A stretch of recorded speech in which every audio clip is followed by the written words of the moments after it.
Hello and welcome to episode 11 of Passive Aggressive Film Reviews. My name's Richard Shittlebob. And I'm Nathaniel Barrett Moore. How's the week been, Nathaniel? Tell me all about it.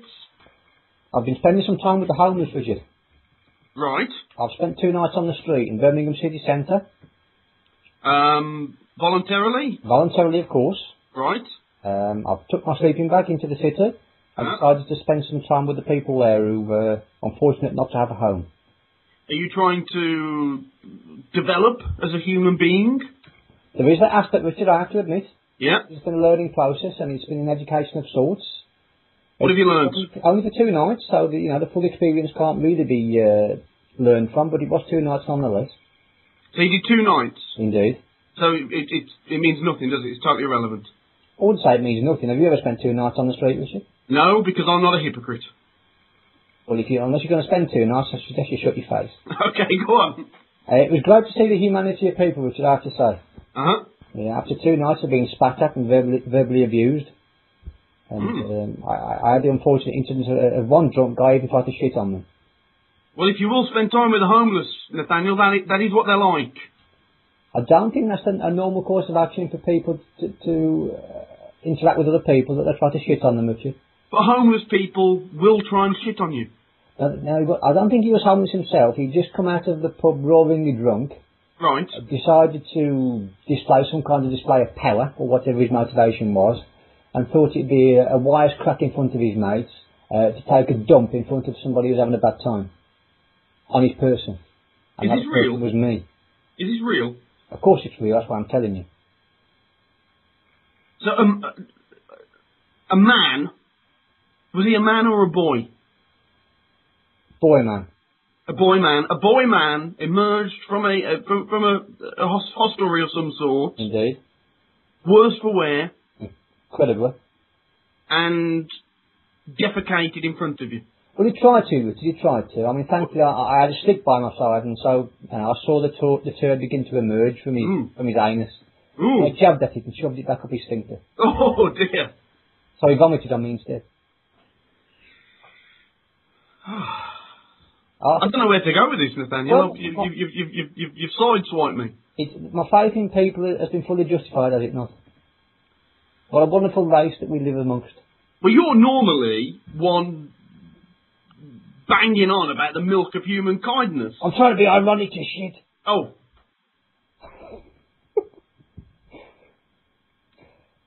I was trying to make a point that sometimes I can be wrong, Richard, and there are people out there that are absolute, the unwashed. Because he just sounds like a vile person. He was. I mean, I think that's a given. If someone comes out of a pub and decides that the first thing they want to do is make fun of them by shitting on them, I think we can make that judgment. Now, would you like him to be executed? No, I wouldn't. That's a valid point that you're making there, Richard. I'd never. Well, just a question. No, yeah, it's a valid question at that, and a provocative one. Yes. But no, I would not want that man to face the death penalty as a result of his actions. No. What about? Would you like him to be sterilised? No, I wouldn't. No, I would not. I think we can take the incident on its merits. It was an awful incident. It was degrading, humiliating, disgusting. Yep. But I wouldn't want his vas deferens cut or to see his life ended. What about, would you like him just to have one testicle removed and be left with one fully functioning testicle so he could still procreate? Well, maybe. That's the level? I'd be open to that consideration. Right. What else did you learn, Nathaniel? Despite my mocking tone at times, when you do these kind of almost social experiments, they are intriguing. Well, the one thing I did learn, the positive side of the whole experience, Richard, was that I saw that the homeless people are far more generous than people who are not in that situation. Give me an example. The ones that are willing to share both their time and their food, and their money. and I find that quite a humbling experience. After 2 nights of it, I'd had my fill, Richard, don't get me wrong. I did the comfort of my own bed, my own warm living room, but it was an experience that I will value. Well, that sounds remarkably positive. I suggest you try it. How does one go about arranging such a thing? You take some blankets or a sleeping bag and you move into your nearest city and you go and sleep. You don't have to get in touch with anybody through your agent, or? Agent? What do you want to tell your agent for? This isn't a business proposition, Richard. This is a life experience. I mean, I wouldn't want to get beaten up. Well, that's the risk that you have to take. You put yourself out there, you put yourself on the line for the sake of life experience and a sharing of what other people have to go through. Apart from the defecator, Nathaniel, at any point did you feel frightened? I was pretty frightened, Richard, yes. It's not every day that you have a drunk guy trying to shit on you. No, apart from that. That's pretty frightening enough, isn't it? It is, but I'm looking for other sources of fear. Well, no, that was enough of a source of fear to me, pretty terrified. It was certainly an experience, put it that way. Was that day 1? No, it was day 2. That was day 2? Day 2, yeah. So that was the climax? That was the climax. That was the epitome of the experience. I mean, I am impressed, Nathaniel, that you had the gumption and the guts to go out and do something like that. Thank you very much. Anything else you've been up to? Yes, I want to continue the experience of last week. If you remember, I was alluding to the fact that I wanted to visit all the different temples and mosques and so on of the different faiths. That's right. Well, this week, Richard, it was the turn of the Hindu faith. Okay. So I went to visit my local temple, the Radha Krishna temple. Now, I'm going to stop you here. Yes. Just for a second. Yes. I have to confess, I know nothing at all about Hindus. Well, you might learn something. Well, I hope I do. I have to say, Richard, I think I might have found my religion. Ah. These are some of the most beautiful girls I've ever seen. Beautiful girls? Girls, yes. The dark eyes, the lithe, slender bodies, the smell of incense wafting off them. Oh my goodness. The smell of insects wafting off them? Indeed, I don't know what they daub themselves with, but it works for me. Insects? Incense. Oh, incense! Sorry. No, it's not the vibe of anger pervading off their bodies. It's a beautiful aromatic smell that certainly pushes my buttons, let me tell you. They have some of the most delicious food you can imagine on offer. So you've never heard of prasad? Prasad? No, I don't think so. It's basically a food that's offered to the gods before they serve it to the devotees. Right. And it's absolutely delicious, Richard, let me tell you. It's worth going just for the food alone.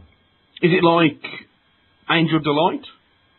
Well, there's no reason why they wouldn't serve Angel Delight. It's all strictly vegetarian. I don't eat any meat at these places. But you've got some wonderful offerings there. You've got rice, and you've got Indian sweets, and you've got curries and pickles, all sorts of things to tantalise those taste buds. Now, I've always found, I like a curry. I do like a curry, but I've always found the Indian sweets to be a bit problematic. In what way? It's like eating chalk. I thought you were going to say that they were made by Indians. No, well, we'll brush over that. But it's like eating chalk. Well, I've never really eaten chalk, so I have no frame of reference, but... It's chalky. You understand the idea of something having a chalky texture? I'd imagine chalk would have a chalky texture. But Indian sweets, I can say, are very sweet. They're ultra sweet.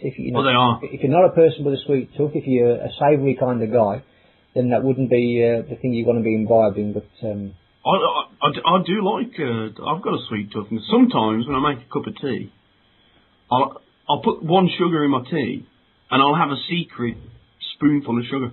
Really? Yeah. I've got some like Mary Poppins. Yeah, well, I do it. Well, that's a strange practice, Richard, I have to say. I don't do it every time. I'm glad This would be like once a month or something as a special treat. That would be plainly sick. If you're having a spoonful of sugar every time you have a cup of tea.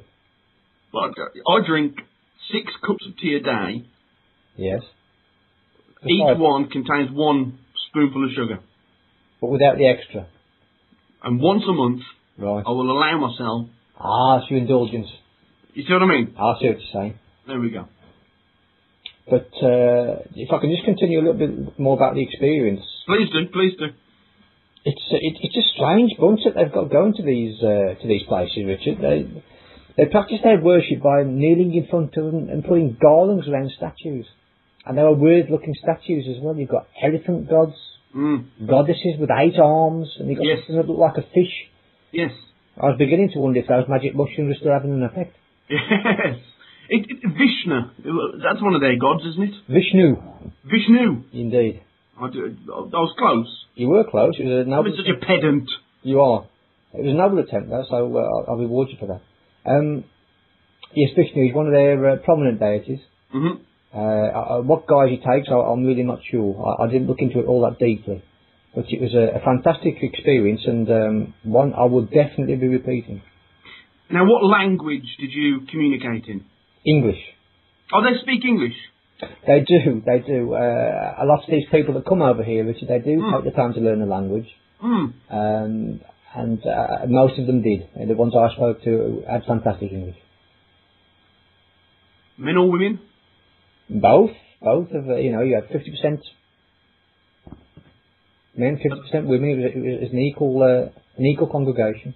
So the women are allowed in the temples? Of course, yes. It's all, the only stipulation that they make is that you have to remove your shoes and socks. It's all barefoot. Mm-hmm. Some kind of mark of respect, which I thought was rather pleasant. Did you have clean feet? Of course, I look after my hygiene, Richard. Yeah. I'm not about to walk into a sacred place and be covered in shit. No. That wouldn't be the greatest or most enamouring thing to do. So I made sure I was clean before I went. Well, that sounds... I'm trying to find the word, Nathaniel. I don't want to say interesting. I want to say something a bit more profound than that, but I can't think of one. Interesting will do. I'll take interesting. It does sound interesting. I wouldn't do it. Well, that's a shame. Why not? I know you're a Christian and all. You've got your firm held beliefs, but you can go and dabble, can't you? It would seem contrary. Would it really? It would.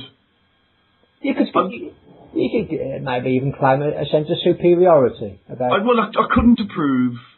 You wouldn't have to, though, would you? Of their hocus pocus. Go and mix with the dirty foreigners for a while, taste some food, and see what the whole experience is about. I'll eat the food. Oh, fair enough. Anything else? That's all I've got for you this week, Richard. It's good. Thank you. It's good. It's quite strong for you, actually. Thank you very much. Thinking about it. You going to tell us about your week? I've done nothing, Nathaniel. Nothing? Nothing. You're going to expand on nothing, aren't you? No, Nathaniel, will you stop pressuring me? Okay, I'll stop pressuring you. Well, just leave me alone. Why can't I just be me, Nathaniel? You can just be you, Richard. Stop making me feel guilty. You swanning off, living on the streets of Birmingham, visiting Sikh temples. Hindu temples, Richard. Same thing. Not the same at all. You need to correct you firmly and definitely on that one. I've done next to nothing. The most exciting thing that's happened is my hemorrhoids have cleared up. Well, that's good news, isn't it, surely? I squirted lemon juice on them, Nathaniel, every morning. Every morning, 4 days straight. And gradually they went away. Well, that's the most interesting remedy I've ever heard for hemorrhoids, but if it works, I suppose. It's in the Puritan's handbook. Is it? A well-established traditional cure. It bloody hurt! Oh, shut up.